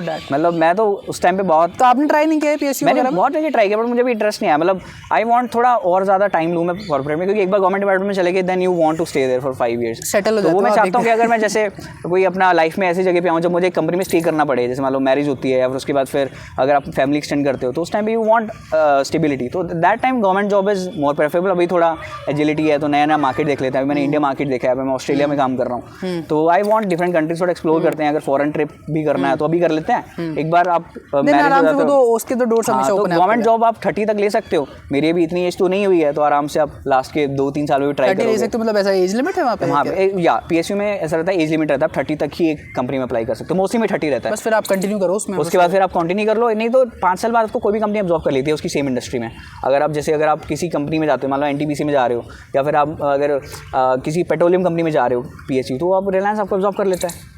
ऐसा कुछ नहीं है। अगर वो ऑफकोर्स आपका टैलेंट होना चाहिए। कुछ गवर्नमेंट जॉब में जाके बहुत लेथार्जिक हो जाते हैं, बट वो एक डीमेरिट है वहाँ का। बट लेकिन अगर आप नहीं रहते, आप सीखते हो काम को, जैसे डीडीए में लोग लगते हैं बहुत सारे लोग, and they know everything about construction, everything about real estate, पूरा दिल्ली का मार्केट छान मारते हैं वो लोग, ठीक है। लेकिन वो उसी को पता होता है जो कर रहा है। जिसको सिर्फ क्लरिकल काम करके घर जाना है 5 बजे, वो नहीं है। लेकिन अगर वो कर रहा है, then any real estate company can pick him. Ultimately at the end of the day company को क्या चाहिए? उनसे काम करवाना है, सिंपल। तो मुझे लगता है गवर्नमेंट डिपार्टमेंट्स बहुत अच्छा स्कोप है। दूसरा कॉर्पोरेट और बिग फोर्स तो है ही। बिग फोर्स को आप छोटा मत समझो, ठीक है ना। They are very good recruiters, आपको अच्छा पैकेज भी देंगे और अच्छी लर्निंग्स भी देंगे, ठीक है। पैकेज भी अच्छा कर दिया डिसेंट ने बिग फोर। हाँ, तो बहुत अच्छा पैकेज है। आई थिंक 12 की समथिंग ऑफर। हाँ, 12 के आराम से डिलॉयट वगैरह तो उससे भी ज़्यादा भी दे देगी अगर आप थोड़ा वो करोगे नेगोशिएट। अगर किसी की पहले से अच्छी आपकी इंडस्ट्री नहीं है जैसे, तो फिर वो अच्छा भी दे देता है पैकेज, ऐसा कुछ नहीं है। एंड फिर तीसरा एक ऑप्शन जो मुझे भी काफ़ी लग रहा है और बच्चे भी इंटरेस्ट ले रहे हैं, that is foreign postings, that is Dubai. वहाँ पे कैसे क्या जाए यार, इसका थोड़े बारे में बताओ। तो दुबई का बेसिकली ऐसा है, दुबैया जो मिडिल ईस्ट बोलते हैं जिसको, उसमें जाने का बेस्ट तरीका है कि आप विजिट वीज़ा लोगे। पहले तो लिंक्डइन से आप कनेक्शन बनाओगे, ठीक है। आप 100-150 लोगे। वहाँ की बहुत सारी कंपनीज है जिनकी लिस्ट वगैरह लिंक्डइन में काफ़ी चलती रहती है। नहीं, फोर्स है, इसको एक एग्जांपल के थ्रू रखते हैं। फोर्स है दुबई की कोई ऑयल कंपनी। ऑयल कंपनी कम है वहाँ पे, अगर आप बोलोगे तो ऑयल में इतना ज़्यादा नहीं, वहाँ का रियल एस्टेट ज़्यादा अच्छा कंपनी में, ठीक है। अब मुझे वहाँ जाना है, तो सबसे पहले आप क्या करोगे? मान लो एक कंपनी है, मान लो कोई भी ले लेते हैं अपन, एवीसी कंपनी है, that is based out of Middle East, and you want to join that company. और आप आपने 10 कंपनी की लिस्ट बना ली जो कि वहाँ पे यार अच्छी हायरिंग करती हैं सीएस की। आपने उनको फॉलो किया, उनके लिंक्डइन पेज पे गए, नीचे आपको दिखेगा these people have studied from your same school, that is ICAI। हाँ, वो एलुमनी दिखा देता है। यस, एलुमनी दिखाता है। तो आप उसमें जाओ, सब लोगों को फ्रेंड रिक्वेस्ट भेज दो। That I personally do, I also say कि आप उन सबको फ्रेंड रिक्वेस्ट भेज दिया, आपने 100-150 लोगों को भेज दी। बेसिकली ऑर्गेनाइजेशन को सर्च करो, फिर ऑर्गेनाइजेशन के अंदर एलुमनीज आ जाएंगे, ICAI के आ जाएंगे या फिर जो इंडिया के वो आ जाएंगे, उनको फॉलो कर दो। उसके बाद जैसे जैसे वो कनेक्शन रिक्वेस्ट एक्सेप्ट करते जाएंगे, you just go and ping them personally, hi I am new chartered and thanks for connecting. पहले आप नॉर्मल मैसेज करो, सीधा ऐसा नहीं बोलना है मेरा रिज्यूमे ले ले प्लीज़। ऐसा करते हैं लोग। दे आर सेइंग सर आप रिलायंस में आप मेरा रेफर कर दोगे, आप जनपैक में चले गए आप रेफर। अरे भाई, मेरे पास दिन के 100 रिज्यूमे आते हैं, मैं किस किस को रेफर करूँगा, right. I have know that bandwidth नहीं है मेरा। एंड लेकिन आप जाओगे उससे पर्सनली कनेक्ट करोगे, बोलोगे कि चलो ठीक है, I am interested in Dubai and कभी आपसे कोई भी इशू होगा तो मैं आपसे डिस्कस करूँगा, मैं आपकी मेंटरशिप चाहता हूँ। तो दैट फील्स गुड यार। वो आपको एक हायर स्टेक पे रख रहा है और आपको एक वैल्यू दे रहा है कि हाँ सर, ऐसा नहीं है कि आप अभी की मेरी बात करो, बट दे वांट। और एक बार आपने ऐसे कर दिया, आपने 100 लोगों तो आराम से कनेक्ट हो जाएंगे यार। 1000 लोगों को भेजोगे, 100 तो एक्सेप्ट कर लेते हैं। उसके बाद आपने दुबई का मार्केट सर्च कर, आपने दुबई के अंदर कैसे रिज्यूमे चलते हैं, क्या जेडीज हैं, क्योंकि लिंक्डइन पे आप सर्च करोगे अगर फ्रॉम मिडिल ईस्ट का फिल्टर लगा के लोकेशन, तो आपको वहाँ के रोल्स पता लगेंगे। और वहाँ पे इंडियन की वैसे भी डिमांड बहुत ज़्यादा है, यू ऑलरेडी नो। राइट। तो आप क्या करोगे, अपना रिज्यूमे उससे फ्रेशर्स की हायरिंग होती है, बढ़िया, भयंकर हायरिंग। फ्रेशर कहाँ हो आप? इंडिया में you are a fresher, there you are 3 year experience due to article. यही काउंट नहीं करते, यही काउंट नहीं करते। इंडिया का मार्केट ही है। बहुत गलत चीज लगती है मुझे ये भी कि सीएस को वो लोग फ्रेशर मानते हैं। मैं CA is not a fresher, he is 3 years experience, on field काम करके आया है वो। और वही वो एमबीए को लेते हैं, वो सेम बैंड पे अपर भी ले रहे हैं सीए से, because they are saying he is an MBA. I am like MBA तो क्या, वही है, no practical experience, we have practical experience 3 years। Of course अब मुझे वो इशू नहीं आता क्योंकि मैं 2 साल के ऊपर एक्सपीरियंस हो गया है, बट फ्रेशर्स वो फेस करते हैं। तो वहाँ पे तुम 3 साल एक्सपीरियंस दो एक्चुअली। सीए इंटर वाले बच्चे वहाँ पे बहुत अच्छा पैकेज उठाते हैं, वहाँ का पैकेज दुगना तो होता ही है। यहाँ पे अगर आप 10 लाख उठा रहे हो, वहाँ पे 30 लाख आराम से मिल जाएगा आपको, 20-30 लाख, ये as a start. 10,000 cost of living इतनी है, बट ठीक है, कॉस्ट ऑफ लिविंग इतनी ज़्यादा भी नहीं है। वहाँ पे 8,000 दिरहम के आसपास आपका अगर स्टार्टिंग पैकेज लगेगा, अगर आप चार्टर्ड हो, ठीक है। एंड वहाँ पे आपका 8,000 दिरहम्स जो है वो स्टार्टिंग पैकेज लगेगा in case. 8,000 dirham is equal to like 2 lakhs। 8,000 dirhams per month. अच्छा, per month, okay. Per month 2 lakhs। मैं तो कैलकुलेट कर रहा था कितना चल रहा है दिरहम, कितना चल रहा है रुपीस? 200-240 चल रहा होगा शायद, आई डोंट नो। अच्छा, मतलब 1,60,000 1,80,000 आपको पर मंथ लगेगा। ये बता रहे कि ऑन एवरेज लग जाता है 8,000 दिरहम्स। एंड आप, मैं आई थिंक सो मैं सीए मॉन्ग का ही देख रहा था, एक पॉडकास्ट मुझे बहुत पसंद है उनका। एक व्यक्ति हैं, क्या नाम है उनका, शायद राजेश करके नाम है उनका, and he is a very good person. वो इंडिया चार्ट जो ICI का दुबई चार्टर है उसके अंदर भी पार्ट है वो, तो I really follow him. And अगर आपको कभी भी दुबई जाना है तो आई रियली फील वो बहुत ही वेलकमिंग पर्सन है, तो आप उनको मैसेज करो कि सर मेरे को मैं आने वाला हूँ। What is his name? Rajesh नाम है, आई विल शेयर इट, ठीक है, इसको लिंक पे लगा देंगे। हाँ लिंक पे लगा देना। But he is a really nice person. उन्होंने बहुत सारे मतलब he have plenty of examples जो बच्चे इंडिया में थे, जिनके इंडिया में जॉब्स इशू आ रहा था या पैकेज का इशू आ रहा था, जो भी है वो वहाँ पे जाकर होता है क्या यार? नो चक्कर ऑफ अटेम्प्ट्स, मतलब वही तो है नाम, वहाँ पे अटेम्प्ट्स का चक्कर है, सारी प्लस चीज़ें। एक चीज़ है कि तो अपने कंफर्ट जोन से बाहर आना पड़ेगा। कुछ लोग कहते हैं Dubai is not a good country, और जरूरी नहीं कि दुबई के अलावा middle east is very big, ठीक है, Kuwait, Oman, it's very big. तो आप हर जगह रियल एस्टेट वो है, तो अब वहाँ पे अब दुबई जाने का बेस्ट तरीका है पहले कनेक्शंस बनाओ लिंक्डइन पे। और ये कहीं के लिए मान लो आपको ऑस्ट्रेलिया जाना है, आई एम लुकिंग फॉर ऑस्ट्रेलिया, तो अगर आपको ऑस्ट्रेलिया जाना है ऑस्ट्रेलियन कंपनीज आप सर्च करो। हाँ I don't know, may be अगर होता है कुछ प्लान, तो अभी तो नहीं है वैसे अगले 6 महीने तो, बट इसके बाद मे बी इट डिपेंड्स कि कहाँ जाता है, टर्न लेता है, क्योंकि मेरा कितना अच्छा रूल रहता है यहाँ पे। बट इनकेस अगर होता है तो अगर in case you want to go to Singapore या Australia as people have said, तो आप बस क्या करो वहाँ की कुछ कंपनीज उठाओ, या फिर ऐसे एल्यूमिनीज के ICI के पेज पे जाके ऑस्ट्रेलिया के बंदे ढूंढो who have moved to Australia. There are many people who are chartered and move to Australia and Singapore and Middle East. Just go and follow them, जैसे उनका कनेक्शन वगैरह एक्सेप्ट हो जाए, just go to them and say hi, I have been looking for your mentorship, thanks for connecting, and they will like okay, and then just do casual talkings on daily basis, and at the same time आप अपना plan करते रहो। जैसे I think so 2 lakh 250 lakh का एक बार आप backup बनाओ, घर वालों को बोल दो I want to go to Dubai, ठीक है। और आई थिंक सो एक नया पॉडकास्ट भी आया था CMO का, उसका भी आप लिंक लगा सकते हो, and that is very good. वो पॉडकास्ट इतना अच्छा था, मैंने पूरा पॉडकास्ट सुना, उनका 2-3 पॉडकास्ट हो चुके हैं, मैं सारे पॉडकास्ट सुनता हूँ उनके। ऑल्दो मुझे दुबई जाना नहीं है और ना ही मेरा कोई प्लान है, but I feel really good कि ऐसी अपॉर्चुनिटीज़ हैं ऐसी इसके लिए। और आई थिंक सो अगर आप देखोगे 20,000 में से बहुत सारे चार्जेस पर फॉरेन अपॉर्चुनिटीज़ लेंगे, और वही उनके लिए अच्छा है, because that is much better packages, much better standard of living. Foreign पे जाना है, but only the thing is कि हमें तरीका ही नहीं पता है। तरीका नहीं पता है, बट वो तरीका भी फिर मेहनत वाला है ना, बिकॉज 2 महीने आप बेसिकली नॉर्मली जो बच्चे करते हैं आजकल, वो दुबई के पहले लोगों से कनेक्शन बिठाएंगे और उन HR से कनेक्ट करके रखेंगे that I am looking for a job and I will be recently coming to Dubai, and when I can you provide me interview opportunity और जो भी है।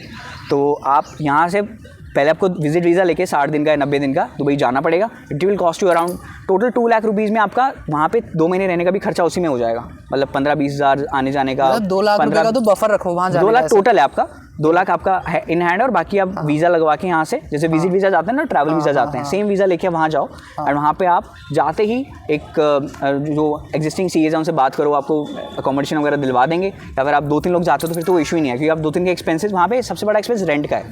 अगर आप सिंगल रहते हो तो आपको 3,000 दिरहम मंथली पड़ेगा, ठीक है, लेकिन अगर आप शेयरिंग में रहते हो 1500 पड़ेगा, क्योंकि 2 लोग रह रहे हैं। 60-70 के हो गया, या 60-70 के पर मंथ। अगर आप वही आप 30 के रहते हो तो 2 महीने आप 60,000 में रह लोगे, ठीक है ना, नहीं तो आपको 1 महीने में 60,000 लग जाएंगे। तो रेंट है और खाना पीना ओके है, मतलब आपका 2 लाख में आप 2 महीने में आराम से जॉब ढूंढ लोगे। जैसे ये आप HR से आप कनेक्टेड हो पहले से, जैसे आप जाओगे बेसिकली वहाँ का बंदा क्या है, दुबई का बंदा हायरिंग करने से पहले ना 4 बार सोचता है कि इंडिया का बंदा मैं क्यों हायर करूँ, जो दुबई में वही हायरिंग चाहिए ना, कि इमीडिएट ज्वाइनिंग चाहिए उन्हें। तो यार लाइक आप यहाँ पे आओ, आप यहाँ पे लाइव इंटरव्यूज दो, वहाँ आपका बाद में वीज़ा एक्सटेंड करा, वर्क वीज़ा आपका ट्रांसफर हो जाएगा। तो that is the best thing. You have heard about Olam? Olam, yeah. Olam International. I have one colleague working with Olam, so he is currently in South Africa. So यार he is at a pay of around 80 to 90 lakhs. Yeah, it is something that is. But even to Africa, but वो बोल रहे हैं ना उसको 3 साल में. Africa is not like Africa. if like people think that Africa means a very different tribal country, but yeah, but it's not safe यार। मतलब उन्होंने I had a call with him last night, तो उन्होंने बोला कि यहाँ पे मतलब ऐसे वो ओपन गन्स वगैरह मतलब ऐसे यार अब वो तो रहेगा। दुबई भी जाओगे तो यू डोंट सी कि यार वहाँ तो आपको इंडिया से कल्चर चाहिए। Dubai is fully secure, I believe. Dubai is secure, but वही है यार, कंट्री का कल्चर तो अलग है ना। अब बट वो बोल रहे हैं कि उसको अब दुबई मिल जाएगा अगले साल। हाँ या अफ्रीका, इवन मेरे फैमिली की जो फर्स्ट चार्टर्ड है, मेरे बुआ जी का लड़का है, ही वाज अ चार्टर्ड, उसने इंडिया में 5 ईयर्स जॉब करी and he didn't feel good. उसने फिर नई कंपनी ज्वाइन करी इन अफ्रीका, जोहान्सबर्ग, एंड वहाँ पे उसने 10 साल काम किया and now is in Dubai. और उसका पैकेज इतना ज़्यादा है कि इंडिया तो अफोर्ड ही नहीं कर सकता, और वो बचा लिया उन्होंने। 15 साल काम करो ऐसे आउटसाइड पोस्टिंग में and you will be saving मतलब very good amount for retirement. You can retire after 15 years, that is something which they are looking. मैं बोल रहा हूँ स्टार्टिंग पैकेजेस 30 लाख अगर आप बोलो तो, स्टार्टिंग में 20 लाख 30 लाख, उसमें अगर आप 15 लाख खर्च कर दो, because you are expensing 5 times from here. अगर आप इंडिया में रहते हो 3 लाख खर्चा आता है आपका साल का, अगर आप गुड़गांव रहते हो किसी भी सिटी में जाते हो 3 लाख खर्चा हो जाता है। अगर वहाँ पे 15 लाख खर्च कर रहे हो, which is very generous amount, कर लिया 5x 5x कर लिया 5x, हाँ। तो फिर भी आप 5 लाख बचा रहे हो। इंडिया में आप सेव ही नहीं कर सकते थे 5 लाख किसी हालत में। इंडिया में तो कुछ ही सेव और वो उनका पैकेज भी वहाँ पे ऐसा रहता है, अपॉर्चुनिटी ज़्यादा है, तो हर 4 साल 5 साल में आप अपना पैकेज डबल करते हो। मतलब अगर आप 30 पे गए हो तो आप 5 साल बाद सोच रहे हो 60 लोग होगा, और आपके खर्चे उतने नहीं बढ़ते हैं। खर्चे आप 10% से बढ़ा लो, फिर 20% से बढ़ा लो हर साल। तो that's why foreign posting very good. तो तीनों में से आप अब जो कॉर्पोरेट वाला है उसको तो ओपन रखो, लेकिन साथ में गवर्नमेंट वाला और खासकर जैसे जो शेड्यूल कास्ट में आते हैं, ओबीसी आते हैं, उनको तो बहुत अच्छा अपॉर्चुनिटी है। जनरल के थोड़ा मुश्किल रहता है। पीएसयूज में आई थिंक उसका भी रिजर्वेशन होता है। पीएसयू में यही प्रॉब्लम है जनरल्स के लिए थोड़ा, क्योंकि मैं एक दो वैकेंसी देख रहा हूँ उसमें जनरल का लाइन मतलब कॉलम बनाना ही बंद कर दिया उन्होंने। यार लाइक यार 10 वैकेंसी है, 4 इसको तो 2 उसको। तो आई एम नॉट सेइंग कि जनरलाइजेशन अच्छा है बुरा है, I will not going to that, but yeah general facing the heat of that. But yeah you can go फिर आपके फॉरेन है, फॉरेन इज एवरीथिंग, टैक्स भी नहीं है वहाँ पे, ठीक है, एवरीथिंग। अगर मैं बोल रहा हूँ 8,000 dirham, that is 20 lakhs or 30 lakhs, that is coming directly into your account divide by 12। Zero taxation है। Yes, so that's why I don't think so you should be. आप इंडिया में तो आपने देखी है, we guys are coming 30% slab में चल रहे हैं। बिल्कुल बिल्कुल। आप देखोगे कि सीटीसी कितना था और हाथ में कितना आ रहा है, बहुत फर्क है, बहुत फर्क है। तो अब टैक्स भी आपका बचेगा। मतलब ये सोच लो आप कितना। I have like recently in talk with certain people, तो बोल रहे हैं 30-30 लाख का सीटीसी है, उनका इन हैंड पूछो तो आप शॉक हो जाओगे। बिल्कुल। बोले लोन कंपोनेंट है, वेरिएबल कंपोनेंट है, बोनस कंपोनेंट है, सब दे रखे 10 लाख रुपए के रखे हैं। वही मैं एक बंदा बस वेदांता में लास्ट ईयर हायरिंग हुई है जो, तो उसके अंदर क्या था, 20 लाख का पैकेज है, 8 लाख वेरिएबल है, 8 लाख में भी 5 लाख ईसोप से जो कि 5 साल बाद मिलेंगे। 5 ईयर्स 3 ईयर्स 5 ईयर्स का तो 5 ईयर्स आप लॉक हो गए, उसके बाद आप कहीं और जा भी नहीं पाओगे। 12 लाख है, उसमें से भी पीएफ कटेगा, टैक्स कटेगा, you will get may be 70,000 in hand या 80,000 मैक्सिमम, एंड 20 लाख का पैकेज है। आई डोंट नो शादी के टाइम बोलने के लिए कि मेरा 20 लाख का पैकेज है, otherwise you will be expose यार। Right, cool enough. Nikhil, you have done industrial training from HDFC, right? Yes. तो which profile does HDFC hire for like industrial training people, और कैसा रहता है काम वहाँ पे एंड ऑल, और स्टाइपेंड वगैरह कितना था? Tell me all about it. तो HDFC में इंडस्ट्रियल ट्रेनिंग जो है वो मेजरली तो RM रोल के लिए है। RMS इसलिए रिलेशनशिप मैनेजर। तो जैसा बैंक में 3 पार्ट्स होते हैं, मैंने वीडियो में बताया कि बिजनेस, क्रेडिट और ऑपरेशंस। बिजनेस मीन्स जो कि बिजनेस लेके आता है, एक्चुअली में अगर आपको लोन चाहिए तो बिजनेस के पास जाओगे। बिजनेस एक प्रोफाइल बनाता है जिसको हम CMA बोलते हैं, ठीक है, वो CMA या फिर CAM बोलते हैं वहाँ पे। CMA is basically only financials, CAM completes overall, promoter का क्रेडिट रेटिंग वगैरह सब कुछ, सिबिल वगैरह भी सबका चेक करते हैं। तो उसके बाद वो बिजनेस जो है वो एक प्रोफाइल बना के पूरा डॉक्यूमेंट्स क्रिएट करके क्रेडिट को सबमिट करता है, and credit then analyse whether the person is should be given loan और नॉट। और जब वो लोन अगर वो क्रेडिट अप्रूव कर देता है, then it goes to operation and they process the loan actually, कि अच्छा उनका अकाउंट ओपन करेंगे या फिर उनके अकाउंट में ट्रांजेक्शन में पैसे जाते हैं, ठीक है, तो वो पैसे कैसे मतलब ट्रांसफर करने हैं, जो कोलेटरल है उसके बाद लियन क्रिएट करना है, ये सब बेसिक जो काम है ये सब ऑपरेशंस करता है। तो अभी जो बेसिकली इंडस्ट्रियल ट्रेनिंग प्रोवाइड होती है और मुझे भी हुई थी, वो रिलेशनशिप मैनेजर रोल में हुई थी। और रिलेशनशिप मैनेजर रोल में जो सबसे बड़ा बेनिफिट क्या है कि आपको एक्सपोजर मिलता है मार्केट का। क्रेडिट मैनेजर रोल में जाओगे तो क्या होगा, आपको बिजनेस वाला जो है रिलेशनशिप मैनेजर वो आपको डॉक्यूमेंट सबमिट कर देगा, आप डेस्क जॉब है, बैठ के करोगे, जो आपको एनालाइज करना है, आपकी प्री डिफाइंड रिपोर्ट होती है, आपको रिपोर्ट फाइल करके देनी है और अपना ओपिनियन देना है। तो वो काफी हद तक FDD और वैल्यूएशन जैसा काम है, और इसलिए लोग चले भी जाते हैं क्रेडिट मैनेजर रोल से, बट वो एक इनडोर जॉब है। लेकिन जो relationship manager it is a very outgoing job. आपको हर क्वार्टर में अगर आपके 50 क्लाइंट्स है तो 50 क्लाइंट से हर क्वार्टर मिलना पड़ता है आपको, 50 क्लाइंट से, मतलब हर रोज आपको किसी ना किसी क्लाइंट से मिलना ही होता है, और ये तो एग्जिस्टिंग क्लाइंट्स हैं। इफ यू वांट, जैसे हर जगह NTB means new to bank customers, ये कस्टमर्स लाने होते हैं। और जैसे मैं था ECG डिपार्टमेंट में, it's emerging corporate group department, तो वो लोग 5 करोड़ या 25 करोड़ से ऊपर के लोन ही करते हैं, ठीक है। तो आप फिर देख सकते हो कितनी बड़ी इंडस्ट्री में आप जा रहे हो। तो बेसिकली ECG में एक स्लैब आ गया कि इस वाले जिन्होंने, ऐसा जरूरी नहीं कि स्लैब है, बट हमारा मेजर फोकस वही इंडस्ट्री रहती है जो लोग इतना बड़ा लोन ले रहे हैं। हम लोग ऐसा नहीं क्योंकि 1 करोड़ का लोन ले रहे हैं तो उसके पास जाएंगे, ऐसा नहीं करते। हम लोग अगर 1 करोड़ का लोन आता है उसको BBG ट्रांसफर कर देते हैं, आप वहाँ से वहाँ पे। ECG में सर्टेन लेवल ऑफ लोन्स तक के ही लोग, आप उन सब से डील करोगे? उन सबसे डील करते हैं। एग्जिस्टिंग क्लाइंट्स भी हमारे इतने बड़े रहते हैं, और जो न्यू क्लाइंट्स हैं वो भी उतने ही बड़े लाने होते हैं, मतलब 25 करोड़ 100 करोड़ के लोन। जैसे हम लोग वहाँ पे थे तो हमने एक बहुत बड़ी कॉर्पोरेट का 100 करोड़ का लोन भी दिया था, न्यू लोन। तो you need to do that. आप ऑफ कोर्स आप वो नहीं करते हो क्योंकि आप तो न्यू हो बैंक में, आपके साथ MBs रहते हैं। जैसे मेरी टीम थी, मेरी टीम में 6 लोग थे, 6 लोग एग्जिस्टिंग थे। मेरा मैनेजर था, ही वाज एन DVP, और तो वो लोग एक्चुअली में विजिट करते, तो आपको उनके साथ जाने का मौका मिलता है। जैसे ऑडिट में जाते हो ना, तो सेम वैसे ही मौका मिलता है। और आप जब वहाँ जाओगे, आपको मतलब आप किसको असिस्ट कर रहे हो, 100 करोड़ आपके हाथ में और आप जाके देने जा रहे हो, तो आप सोच सकते हो आपके हाथ में कितनी पावर है। तो मुझे वो लगता है कि बहुत नहीं, तो सही चीज़ है। बेसिकली आप लोगों का सैंक्शनिंग पावर था या हाँ। मतलब उसका पूरा कंपनी का एनालिसिस करो और फिर उसको नहीं नहीं, इवैल्यूएट करो? कंपनी हमारे यहाँ पास सैंक्शनिंग पावर ऐसे था कि हम लोग इंटरेस्ट डिसाइड करते थे कितने इंटरेस्ट रेट पे लोन कितने मिलेगा। इंटरेस्ट रेट पे? नेगोशिएशन होता था बहुत भयंकर, कोलेटरल पे नेगोशिएशन होता है You बहुत guys ज्यादा। had to negotiate with them or what? We I was not actually directly negotiating, हाँ, बट आई फेस वाज नहीं, विद द हाँ, पर्सन जो with the कि team. हाँ विद द टीम। तो आप हाँ, जो कंप्लायंस कर रहे हो आप कर रहे हो, डॉक्यूमेंट्स प्रिपरेशन है वो आप कर रहे हो, ठीक है। क्लाइंट्स भी आपको जानते हैं, क्योंकि वो बंदा तो क्या है, जब इंटरेस्ट रेट फिक्सेशन करना था उस दिन डिसीजन लेने के लिए गया है। जैसे ऑडिट करते हैं अपन, पूरा ऑडिट हाँ, का काम तो सारे अपन ही करते आर्टिकल्स हैं ना, सारे आर्टिकल्स ही आर्टिकल करते हैं, करते हैं, राइट लेकिन राइट। जो ओपिनियन है ड्राफ्ट रिपोर्ट पर साइन किसका होता है ऑडिट सीए रिपोर्ट पे, का। वो सी का होता है। लेकिन इसका मतलब ये नहीं कि ऑडिटर जो गया है ऑडिट करने उसको कुछ नहीं सीखा नहीं है। राइट राइट तो राइट सेम चीज राइट। बैंक्स में भी होता है। और इसमें फायदा क्या रहता है, आपके पास कोई चार्टर्ड था ही नहीं मेरी पूरी टीम में, सारे एमबीएस थे, और एमबीएस भी ओके। बहुत अच्छे कॉलेजेस से थे। हाँ, तो तुम जब उन लोगों के साथ, लोग कहते हैं एमबीए करो तो आपको एमबीए का एक्सपोजर मिलेगा, मैं कह रहा हूँ जब एमबीए एक्चुअली में काम कर रहा है ना, तब तुम देखो तो बन रहा है वो तो क्लासेस ले रहा है, क्या कर रहा होगा केस राइट स्टडी पे। राइट राइट राइट तुम राइट। रियल केस स्टडी पे काम कर रहे हो, रियल बंदे को कैसे सामान बेचना है। इट्स अ गुड प्रोफाइल है यार, मतलब मुझे बहुत साउंड्स वेरी भयंकर इंटरेस्टिंग। प्रोफाइल लगती है। हाँ, और तुम्हारा इंटरव्यू स्किल्स तो भयंकर हो जाता है, क्योंकि तुम रोज जा रहे हो लोगों के साथ मिलने, with the new people, with with the new new people. Team, और एक है ऑन फ्रंट एंड वाला काम हो गया, आराम से बहुत क्लाइंट्स डील बिल्कुल करने, क्लाइंट राइट? फेसिंग रोल है।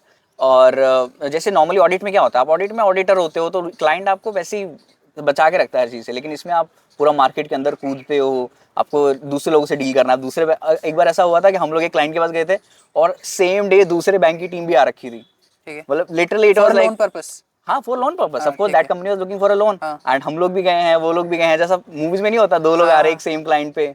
तो मजा ही अलग आता है वो, मतलब आप दूसरे क्लाइंट के, मतलब दूसरे बैंक की टीम से डिस्कस भी कर रहे हो, फिर आपको पता है वो हमारे कॉम्पिटिटर्स भी हैं। तो मतलब आपको अच्छा लगता है कि यार एक्चुअली में मार्केट जो असल काम होता है ना वो यही होता है ग्राउंड में। क्रेडिट मैनेजर जो है वो एनालाइज कर रहा है वो अलग बात है, बट जो ग्राउंड में तुम्हारी ग्रूमिंग होगी ना, जो सीए में मैं कहता हूँ कि यार थोड़ी प्रेजेंटेशन स्किल्स आपकी कम रहती हैं, जो आप बढ़ा सकते हैं, जिसके लोग एमबीए भी करते हैं, वो भाई बैंकिंग जॉब में तुम्हारी, वो भी आरएम रोल में तो भयंकर इंक्रीज हो सकती है। और बाकी तुम पे भी डिपेंड करता है तुम कितना उसको यूज कर सकते हो। ऐसे कुछ लोग कहते हैं वो घर पे बैठे रहते हैं, मतलब ऑफिस में बैठ के हम कंप्लायंस करेंगे, अरे हम क्लाइंट के पास क्या जाएंगे यार, मेरा तो कुछ काम ही नहीं है, आप चले जाओ। मैं कभी कोई मौका नहीं छोड़ा। हमारा चंडीगढ़ जो है, चंडीगढ़ ब्रांच में हम लोग पूरा पंजाब एंड हिमाचल प्रदेश देखते थे। एंड इट वाज लाइक हम लोग, मेरे को हर क्लाइंट विजिट पे जाना है, चाहे कोई भी जा रहा है टीम में, मेरे को उस पे जाना है। मैं कंप्लाइंस का काम जो भी है करेक्ट, अगेन वो इट घर बैठ डिपेंड्स के ऑन कर द लूंगा। कैंडिडेट कि आप भी कितना प्रोएक्टिव हो। बिल्कुल, ये प्रोएक्टिवनेस तो हर जगह है ना, ऑडिट में भी तो क्या हाँ, कुछ करेक्ट कुछ correct back burning correct task भी होते हैं यार, ये चलिए वाउचर चेक कर ले, और कुछ बंदे डायरेक्ट क्लाइंट से बातें भी करते होते हैं। कुछ बटे मतलब जैसे मैं ऑडिट का बताऊं तो मेरे साथ के, या मैं भी बताऊं तो डायरेक्टली इतना अच्छा कनेक्शन बैठा लेते थे सामने वाले के साथ, तो वो बोलता था यार आज वो नहीं आया ऑडिट पे, क्या चक्कर है। तो जब तक ये नोटिसिंग आपकी नहीं हो रही, और यही नोटिसिंग आपको कॉर्पोरेट में हेल्प करती है। आज से 5 साल बाद जब आप सीए हो, सारे आपकी टीम में सीए हैं, आपके पास क्या एडिशनल है। जब लोग आपको जानते हैं, लोग आपकी प्रेजेंस फील करते हैं, तो ही आप काम क्यों ना, मतलब मुझे ये लगता है कि काम तो कोई भी हो लेगा, क्योंकि कॉर्पोरेट में कैसा होता है, काम हो गया लेकिन किसी को पता नहीं चला, इट इज इक्वल टू काम था ही नहीं। ठीक है, काम हुआ है तो पता चलना चाहिए सब लोगों को कि भाई कोई काम किया है किसी व्यक्ति ने। तो एचडीएफसी में ये मुझे बहुत सही लगता है। बच्चे बोलते हैं कि आरएम प्रोफाइल मुझे नहीं करना, सेल्स नहीं करना, क्रेडिट कार्ड बिकवाते हैं।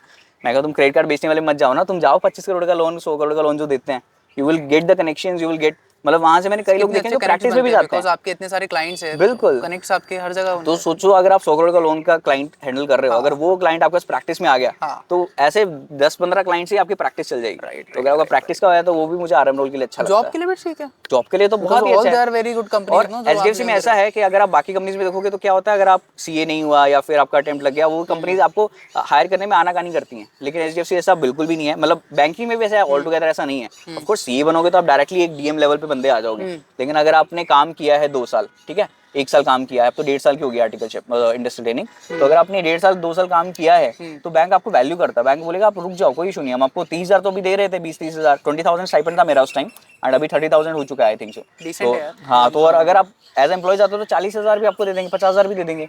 अब अगर आप एज ए इंटरेस्ट आपको 50,000 मिल रहे हैं और काम आप बढ़िया कर रहे हो, इतने बड़े लोग साथ बैठ रहे हो, तो it's good, I it's a good don't think so start. It's a bad thing. और दूसरा आपके अटेम्प्ट लग रहे हैं उसके बाद छुट्टी भी मिल जाती है। बट जैसे में ये रहता है इंडस्ट्रियल ट्रेनिंग में, आपने भी फेस किया होगा कि मुझे सिर्फ 2 महीने की छुट्टी मिली थी, 60 डेज कट टू कट। हाँ यार, और ये है ना, ये अपने वाले टाइम था ये ओल्ड स्कीम में कि ये लीव्स बहुत मैनिपुलेट होती थी। I when I went to ITC I got only 2.5 to 3 months of leaves, but अभी न्यू स्कीम में बहुत सही कर दिया है, 6 months का मैंडेटरी है। हाँ, अरे वो चीज़ अच्छी है, 6 मंथ्स का मैंडेटरी है, हाँ क्योंकि मेरे टाइम में 60 डेज की लीव थी, उसमें से 16 दिन तो पेपर है। पाल लो। अच्छा वो भी इंक्लूड कर वो लिया? भी इंक्लूडेड है क्योंकि तुम तो ऑफिस से तो गायब हो ना, 1 से लेके 16 तक गायब हो। हाँ। और तुम बाकी के 45 डेज में जो उखाड़ना है उखाड़ लो। बहुत टफ हो जाता है और 45 डेज। लेकिन बैंकिंग में ये रहता है कि यार तुम थोड़ा जल्दी फ्री हो जाते हो, ऐसा जरूरी नहीं है कि जल्दी फ्री हो बैंक जाते हो। टाइम ही चलता था क्या? बैंक टाइम 9 to 5 बोलते थे, बट 9 to 7 हो जाता था कभी कभी, बट इतना ठीक रहता है। आर्टिकल शिप से तो बेटर है। 9-10 घंटे, राइट यार। आर्टिकल शिप से बेटर है। आर्टिकल शिप में तो अगर पीक टेंशन आ गया तो रगड़ देंगे तो विल आपको यू पूरा। Recommend to our new CA aspirants कि जाए for go for industrial trainings? Industrial training तो मस्ट है यार, मेरे ख्याल से मैं तो भी हर मस्ट है। वीडियो में बोलता हूँ कि यार जो एक्सपोजर है ना वहाँ का, बहुत अलग है। बहुत अलग। और once in a time opportunity, like we have both qualified, तो अब अपने पास ऐसा मौका नहीं है ना, नहीं है टू वर्क एज अ बिल्कुल। ट्रेनी। और ट्रेनी अब में आप तो कुछ भी किसी से भी पूछ सकते हो आउट ऑफ क्यूरियोसिटी, बट बिल्कुल। आफ्टर क्वालिफाइंग आपको सोचना पड़ेगा यार अरे क्या डाउट ना कर impression ले पड़ेगा। Because you have qualified now. Right. That is a amazing thing. Nikhil, tell me one thing. Like for say, I have applied off campus as of now. So I have two offers, Accenture का और Genpact का. They both are hiring for the same role. They both are hiring for the US shift. और पे भी almost same ही है मोटा माटी। 9 से 9.5 से 10 लाख वो पे कर रहे हैं in a non metro city. That is a very decent pay. But यार वो जिस प्रोफाइल में हायर करे, that is record to report, procure to pay और आपका ऑर्डर टू कैश। ठीक है, तो अभी मेजॉरिटी सी एज इंक्लूडिंग मी सबको यही डाउट है कि is R2R worth it for a CA, और उसका क्या आगे स्विच रहता है, कितनी उसकी ग्रोथ रहती है, since he is working as a Genpact as a assistant manager. So in R2R profile तो आपसे बेटर तो कौन ही गाइड कर पाएगा। So tell me about all this. तो ये जो आपने कंपनीज के नाम लिए, these are BPOs, okay, business process outsourcing, whether it is Infosys, Accenture, Genpact, TCS. So these are business processes that you named, R2R, P2P, O2C. So R2R is basically record to report, basically bookkeeping, accounting, and preparing the financial statements till reporting. One is order to cash, that is invoicing, vendors included, customer included. And third is P2P, that is procure to pay. That is basically vendor का जितना भी है उसका bill आएगा, invoice आएगा, and you need to process that. And इस सब के अंदर सबसे बड़ी चीज़ ये है कि अलग अलग प्रोसेसेस में अलग अलग बेनिफिट्स हैं आपके। ठीक है, जैसे R2R वो कंप्लीट वो चीज़ है, वो FR है बेसिकली। ठीक है, जो O2C और P2P है वो FR से बहुत कम रिलेटेड है। That is more of a process. ठीक है, more of a different process. Of course it related to accounts थोड़ा बहुत, बट आपका मेजरली वो प्रोसेसिंग है कि आपको एक इन्वॉइस आएगा, उसका आपका इन्वॉइस बुक करना है, वेंडर को डेबिट करना है, वेंडर को क्रेडिट करना है, एंड GST सही होना चाहिए, मटीरियल सही होना चाहिए।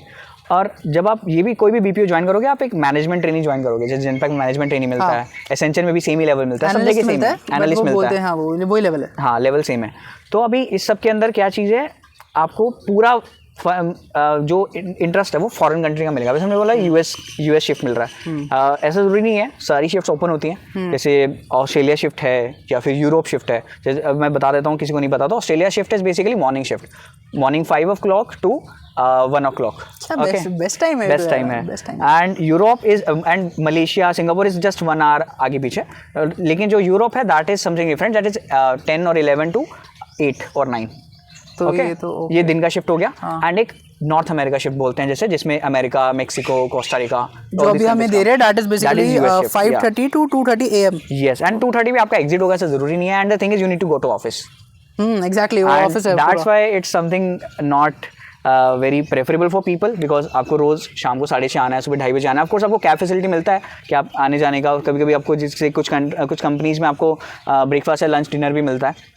बट द थिंग इज, बच्चे थोड़ा रेस्ट्रिक्ट करते हैं इससे कि हम क्यों इसमें जाएं, क्योंकि अगर आप डिलॉयट का देखोगे, USI वगैरह, वो लोग काम US का कराते हैं, बट उनका शिफ्ट US वाला नहीं होता ऑल टाइम्स। उनका शिफ्ट कभी कभी होता है अगर पीक सीजन है तो अभी ये थोड़ा इसमें यही इसका एक सिंगल डिमेरिट ये है कि अगर आपकी शिफ्ट वैसी है तो उस शिफ्ट में ऑफिस जाना पड़ता है। ठीक है, क्योंकि अगर आपका 4 बजे ऑफिस है तो 4 बजे ऑफिस जाना है। अगर आप यूरोप इसलिए शिफ्ट इसलिए अच्छी है क्योंकि वो डे शिफ्ट हो जाती है, बट अगर US है तो रात को 6:30-5 बजे जाओ एंड रात को 2:30-3 बजे वापस आओ। ऑल दो कैब से आओगे, लेडीज़ को भी, फीमेल्स को भी पूरी सिक्योरिटी है, बट वही है कि आपको जाना पड़ेगा। लेकिन बेनिफिट इसमें ये है कि आप जो काम कर रहे हो that belongs to other country. अगर मैं ऑस्ट्रेलिया शिफ्ट में हूँ तो मैं काम कर रहा हूँ, दैट इज़ अ कंपनी जिसके ऑस्ट्रेलिया ऑपरेशंस का मैं काम कर रहा हूँ, तो उससे आपको ये बेनिफिट मिलता है ऑस्ट्रेलियन लोगों के साथ काम कर रहे हो। इनकेस जैसे मैं अब R2R में हूँ, नहीं काम कर रहे हो इन द सेंस आपका इंटरेक्शन होता है live interaction, he is your client. Okay, मतलब जो आप काम कर रहे हो, इनकेस अगर आप एक कंपनी में आप, जैसे मैं R2R में ऑस्ट्रेलिया में, तो आई will be working with CPA Australia. Okay, CPAs who have did CPA in Australia. अगर मैं US शिफ्ट में काम कर रहा हूँ तो there is CPA US, right? And you will see many people who are Indians and who have moved there. I have many people in Australia who have moved there. So you will feel कि हाँ यार, I am something doing which is more than what Indian charters are doing, right? So एक तो ये benefit हो जाता है। दूसरा एक्सपोजर आपका world level global level exposure रहता है। IFRS है मोस्ट जगह, यूएस चले तो गैप आ जाता है, बट ऑस्ट्रेलिया, सिंगापुर, ये सब IFRS यूज़ होता है, which is very much in demand. अगर आप यहाँ से 1 साल काम करके और किसी और कंपनी में जाते हो विच इज़ यूजिंग IFRS, तो वो ईजिली शिफ्ट कर लेते हैं आपको, बहुत ईजिली। यस, जैसे मैं बहुत सारे जनों को जानता हूँ, और इसमें फॉरेन जाने का भी रहता है। जैसे अगर ये जेनपैक, एसेंचर, जो भी कंपनीज हैं, जब एक नया प्रोसेस आता है, सो BPO का कैसा स्ट्रक्चर रहता है, एक BPO है, दे डू आउटसोर्सिंग। जैसे हम लोग ऑडिट करते हैं तो हमारे पास ऑडिट आता है, हम ऑडिट करते हैं, 5 साल रहता है, फिर वो चला जाता है। तो सेम चीज़ ये भी होता है कि मान लो जैसे कोई कंपनी है, मान लो let's take an example of Google, ठीक है। होल्ड ऑन, क्या हो गया? कुछ गया क्या? ठीक है। तो जैसे BPO है, BPO के अंदर उसका स्ट्रक्चर कैसा रहता है, वो खुद अकाउंटिंग जो कर रही हो कि दूसरी कंपनी की कर रही है, राइट। वो फाइनेंशियल स्टेट, जैसे हम लोग ऑडिट करते हैं दूसरी कंपनी का, वैसे ही वो लोग दूसरी कंपनी है, जैसे गूगल है, गूगल के ऑपरेशन है ऑल ओवर द वर्ल्ड, तो उसके मान लो ऑस्ट्रेलिया ऑपरेशन है, उसका आप लोग काम करोगे, राइट। ऑस्ट्रेलिया ऑपरेशन का उसका आर्टवर्क करोगे। आर्टवर्क इन द सेंस उसकी जर्नल्स करना, उसका लेजर मेंटेन करना, उसका ट्रायल बैलेंस मेंटेन करना, उसका बैलेंस शीट प्रिपेयर करना, हर मंथली बैलेंस शीट बनाना, क्वार्टरली लिस्टेड कंपनी है तो वो रिक्वायरमेंट्स पूरी करना, रिपोर्टिंग करना, फ्लैशेस बनाना, मैनेजमेंट रिपोर्टिंग करना। इट डिपेंड्स ऑन यू कि आप कितना आगे जा रहे हो। कंसोलिडेशन कराना, ऑस्ट्रेलिया है, ऑस्ट्रेलिया में मल्टीपल एंटिटीज रहती हैं, ऑस्ट्रेलिया के बाहर पूरा APAC होता है। Basically this world is connected into 3 parts. First is APAC, that is Asia Pacific Australia countries, okay. तो इसमें सारा इंडिया आता है, मतलब इंडिया आता है, China, Australia, Singapore, Malaysia, and फिर होता है EMEA region. EMEA means Europe, Middle East and Africa. It comes whole Europe and Africa and Middle East also, and the third is that is US and Mexico, that is US and Mexico, पूरा North America and South America. So इस तरह से structure में बांटा हुआ है। तो जो BPOs होता है इस तरीके से काम करता है ना। जेनपैक है वो मेजरली इंडिया में उसका सबसे बड़ा बिजनेस है, फिलीपींस में बिजनेस है, तो they are working like that. तो जो भी क्लाइंट्स होते हैं, क्लाइंट US का होगा, बट उनका जो काम है वो एक इंडिया में बैठ के बंदा कर रहा होगा, राइट। जैसे गूगल है, वो US की कंपनी है, लेकिन उसके ऑपरेशन ऑस्ट्रेलिया में, तो ऑस्ट्रेलिया ऑपरेशन गूगल के आई will be doing in India. Cool. Okay, and I will be sitting on the shift of Australia because Australia people will wake up at 5 o'clock और 4 o'clock because वहाँ पे 8-9 बज जाते हैं उस टाइम पे। तो मैं फिर उनके साथ बैठ के काम करूँगा, राइट। तो उनके अकाउंट्स बनाने, जो आप काम यहाँ इंडिया में करते थे सेम काम करोगे। यहाँ पे बैलेंस शीट बनाते थे और जर्नल्स पास करते थे। Yes, this is artwork, I am in artwork, but P2P O2C is basically थोड़ा आसान है आर्टवर्क से, बट आप CEO तो आपके लिए तो कोई डिफरेंट नहीं रहेगा। बट वही है कि इसमें अब एक चीज़ ये रहती है कि P2P O2C के अंदर आपको थोड़ा प्रमोशन फास्टर हो जाता है। Artwork teams are very niche, क्योंकि सबको सब चार्टर्ड्स हैं मोस्टली, या ज़्यादा से ज़्यादा कोई ग्रेजुएट होगा जिसका एक्सपीरियंस है, तो वेरी नीश प्रोफाइल हो जाती है। लेकिन O2C P2P में मोस्टली ग्रेजुएट्स, जो कि आप देखोगे एनालिस्ट से भी नीचे रोल्स जो होते हैं उस पर ज्वाइन करते हैं, एसोसिएट वगैरह, प्रोसेस एसोसिएट्स, तो उनके अंदर आप जल्दी से ग्रो कर पाते हो। लेकिन वही है कि आप आर्टवर्क में तो आप अपनी नीश प्रोफाइल में हो, इसमें भी प्रमोशंस तो होते हैं, बस वही है कि आपको अलग चीज़ मिलती है। Artwork is more preferable, artwork is more easy for chartereds, और उनका इंटरेस्ट भी आएगा, क्योंकि आप उसके अंदर रोज आप, मतलब बेसिकली मैं बताऊँ तो महीने का, हर महीने हमारा काम ही बैलेंस शीट बनाना है। Every month we need to close the books and make the financial every month close, and हर क्वार्टर पे लिस्टेड कंपनी है which I am working for, it's a listed company. So listed company का आपको फिर financial हर quarterly display होते हैं, stock market में जाते हैं, तो वर्क डे 5 तक जाने होते हैं, तो आर्टवर्क इन द प्रोसेस होता है, वर्क डेज होते हैं, काउंट होते हैं कि आप वर्क डे -1 है, +1 है, +1 पे आपको बुक्स क्लोज करनी है, वर्क डे 3 तक बैलेंस शीट बना के प्रिपेयर करके सबमिट करनी है, वर्क डे 5 तक लिस्टेड कंपनी में स्टॉक एक्सचेंज के पास जानी होती है, which we have read in SEBI rules. So they same rules are in US also, in Japan also, all the stock exchanges. So that's a very interesting thing if you want to do. So I think so it's good, but yeah, maybe shift will give you a pain sometimes. But if for a starting role, if you want to get into foreign accounting or something, then it's a good profile.